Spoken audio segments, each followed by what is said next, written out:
Cholesterol એટલે આપણા શરીરમાં ભળેલી ચરબી. કોષોના સારા સ્વાસ્થ્ય માટે કોલેસ્ટ્રોલ પણ જરૂરી છે. કોલેસ્ટ્રોલનું પ્રમાણ વધી જાય તો તે લોહીની નસોમાં જામી જાય, એથિરોસ્ક્લેરોસિસ થાય અને હૃદય રોગ, સ્ટ્રોક જેવી ઘણી ગંભીર બીમારીઓ થાય. કોલેસ્ટ્રોલ વધવાના કારણો: વધતી ઉંમર, વારસાગત, ચરબીયુક્ત આહાર, બેઠાડું જીવન, વધુ વજન, ધૂમ્રપાન, તમાકુ વગેરે.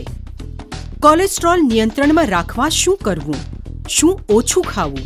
તેલ, ઘી, વધુ ફેટવાળું દૂધ, મલાઈ, માખણ, ચીઝ, આઈસ્ક્રીમ, મીઠાઈઓ, તળેલો નાસ્તો, વેફર્સ, ગાંઠિયા, ચવાણું વગેરે.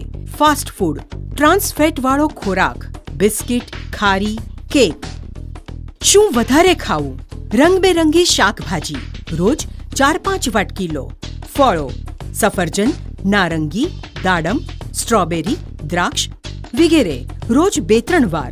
અનાજ, ઘઉંના ફાડા, ઓટ્સ, દાળ, કઠોળ, બદામ, અખરોટ, અળસી, ઈસબગુલ, ગ્રીન ટી, ડુંગળી, લસણ વગેરે કોલેસ્ટ્રોલ ઘટાડવામાં મદદ કરે છે.